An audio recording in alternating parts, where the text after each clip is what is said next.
Well, guys, there's all this banter on social media. Do Josh Schertz and Robbie Avila actually like each other? What you read on social media is true. I think there's a lot of animosity, a lot of back and forth. He's not tough enough to transfer anywhere, and I'm not a good enough coach to have him transfer. So here we are. 4 years together, 4 long years, dog years, so it feels like, was that 28? It's been a long time. It feels like 12 years. I told him, he asked me about appealing for eligibility. I said, absolutely not. No 5th year, no more years. And so no. Depending on like you and the player, I guess it varies on how much they let you in as a part of their life, but like Robbie's somebody that, will have a relationship, the rest of my life, and is somebody that like, is like another son to me, is a part of my family. And there's a lot of just similarities. I think, the way we view competition, the way we view winning, the way we view humor, the way we can kind of look at ourselves and take basketball seriously, but not take ourselves too seriously. Life is richer for having the opportunity to have him in my life, and forever, will always be incredibly appreciative, like what he's done for me, my family, for Indiana State, St. Louis. If he was my own flesh and blood, couldn't love or care for him more. Robbie, I mean, you had the choice. You can stay, you can go, you can follow Coach from Indiana State to SLU. Why stay committed to this guy sitting to your right? To be truthfully speaking, it had nothing to do with him. Once Coach ZB texted me and said that, he was going to be at St. Louis too, I was like, oh yeah, I'm 100% in. That's the reason why I went to Indiana State too. ZB recruited me there, and so, I kind of just got stuck with him. ZB left me, and so it was unfortunate, so those 2 years were kind of rough. But now that I'm back with ZB, life is back good again. Keeps it going? Keeps me going. We're ready. We do our hoop grids in the, before film and all that, and so it gets me, prepared. But obviously we had, built a relationship, out of high school, recruited me, when I came to Indiana State, and the relationship just grew. I think in college sports, it's hard to find, those genuine relationships when, you're thinking player to coach. And so I did find that, and, I think we had a lot of success, together, on the court. And so when he, made the jump to St. Louis, it was kind of like a no-brainer, choice for me to follow him through. And, it's been a lot of fun, been a long 4 years. We've had, some ups and downs, and we've shared a lot of good memories and good times together. And so just being able to continue that for another 2 years here was like I said, a no-brainer. Can you just describe what went on in that conversation to get you to stay here at SLU? Yeah, we just kind of had a quick convo at the end of the year. Obviously we didn't quite finish the way we wanted to last year. We had a big loss to Arkansas State, and so I was kind of frustrated with the how that season went, because I felt like we could have done a little bit more. And so when we had that convo at the end of the year, talking about the possibilities for next year, again, I talk about no-brainer decisions. I was ready to come back for one more year. We've had a good year my sophomore year. I was ready to go make that tournament jump, and so I believed in him and what he was going to build with this team. We knew we were going to get some good guys in the portal here, and try and build a championship level team. And ultimately, I think with what we're doing so far, it's been worked out for me. And so I thought about what was the best option for me, and I didn't have anything other better than that. So I just decided to stick with this guy. Well, everyone is unselfish on the court. That's what's so neat to see. You got so many guys contributing night in, night out. When you're you and you have 1 year to play, why be unselfish? I think for me, the biggest point, the biggest thing that's important to me is winning, and I think I could say that for everybody else on the team as well. We have no egos on this team. Everybody's selfless, and so what's important to us is making sure that we're having this team success, because I think we understand what Schertz has taught us, which is team success ultimately brings individual success as well, and kind of uplifts that, and they kind of go together. And so we know as long as we're playing the right way, we're winning. I think we're all having fun. Obviously Trey's been playing really well. Ish has some games. Deion's had his games. Amari, KT, me. Everybody on this team has had spurts within this season so far, and so it's been a lot of fun just enjoying each other's success. And I think it's what makes a team so special, is when you have those guys that are really happy for each other.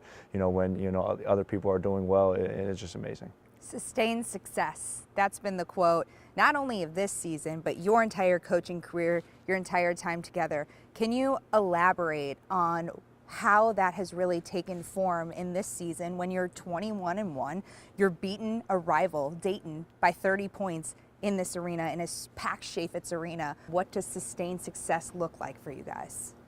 I think it's, we talk a lot about, I think that's the ultimate measure of success, is the ability to have high level performance over an extended period of time. A lot of people can do things every once in a while, or half the time, but the hardest thing in life is that consistent high level performance.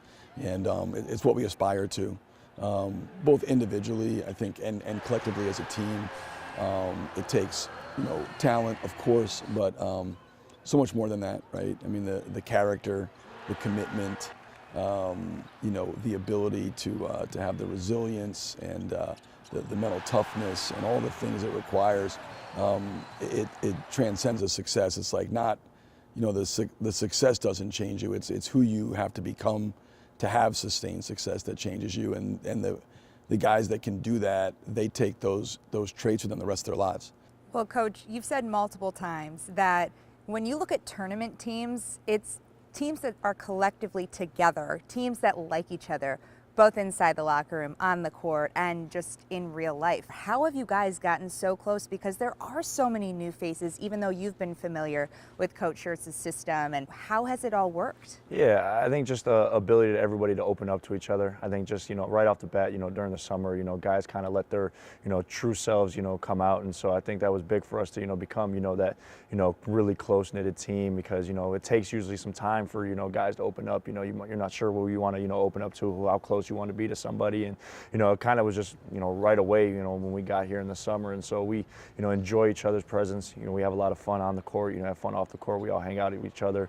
We do movie nights at certain, the teammates' cribs and stuff like that. And so, just having fun with each other, understanding, that you only get this team, once. This team's going to be different next year than it was this year. And so we're trying to just, embrace everything and, enjoy every single moment. And I think that's important if you want to win, because you can't win with a team that, doesn't enjoy each other's presence, not our playing for each other and stuff like that. And so it's been a lot of fun. And I think, everybody on the team can say that they're enjoying this year as many as others. Is this something you could have ever imagined, is that you're here in St. Louis as a duo, but also it's this whole team effort, this collective buy-in, the unselfish nature? Now it's all gelling and working together. You've had success throughout your career, but is this what you could have imagined? Yeah, when I recruited Robbie, I thought he was a guy that could change our program. When Robbie committed to Indiana State, I hadn't coached a Division I game yet. I'd only been a Division II head coach. I never had coached in Division I before. There was a lot of question if the way we played would work at this level. We'd had a lot of success, but D2 is different than Division I. And so from the jump, he kind of had to take a faith over sight approach. And, his two options at the end of the day that really were considered were us or Northern Iowa.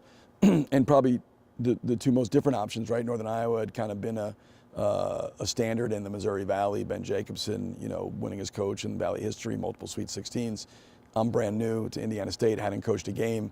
So he had, a tremendous, had to have tremendous belief in us to do it. I did think that he could change the trajectory of the program there. I thought there was a level of talent. I know how we wanted to play. I know how important that position is to us.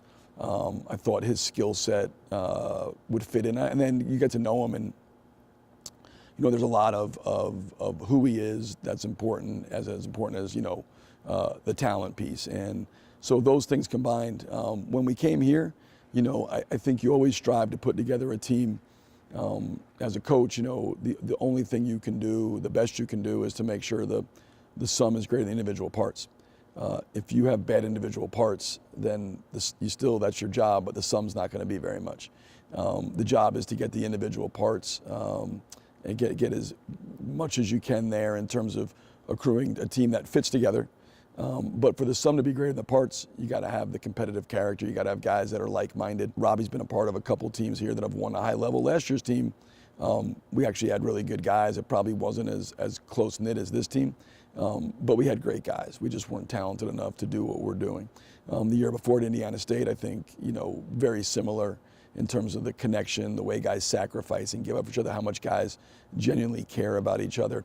And that's what it does. I mean, to put team success over individual stats, to be able to prioritize winning in this culture, in this climate, like where today, college athletics is, where it's easy to prioritize money or stats or anything, attention. over winning. To have a group that really buys into it, you got to get the right kind of people. And I've really, if anything I've done, I think in my career, I've been able to, going back my time at LMU, recruit and hire great people. This is certainly what we came here to do, was to put together a program that people here can be proud of, and try to write our own chapters to St. Louis basketball history, and that's obviously we're in the process of doing it. Let's go back to that GW game. I know you've been in a lot of big moments. Was that what you drew up? Yeah, the play. Yeah, I mean we've gone to it many times. It's a pretty simple play. It's really just spacing, but Rob's ability, his gravity as a shooter, putting him at the nail, it puts the other big in a tough spot, and really, it obviously comes down to the ball handling. When you're closing games, when you have a big that can close like Robbie, it's different than having a guard, because a guard can just bring the ball up himself and kind of get where he wants to get to and do it. When you're a big, you kind of need a partner with you. So it's like, if you go back to his sophomore year, it was he and Ryan Conwell. Last year it was he and Isaiah Swope. This year it's been him and some different people. But in that case, it was KT. And we went to that play, and KT made a really unselfish and really intelligent play to play off 2 feet. Defense sucked in, and we spaced the floor in a way that if they did that, Robbie was going to be open, and KT made the right play. And similar to, Cincinnati with Ryan, back to him, and you get these, Duquesne last year, you get these top of the key threes, and he's one of those guys you never think he's going to miss in those scenarios. I mean, it just is once he caught up there, you're like, that's game, and it was. But your dad was more happy with the interception on the other end of the court, right? It happened right here. Yeah, no, my dad's a big football guy. I played football growing up, ever since I was in second grade all the way up to my freshman year in high school.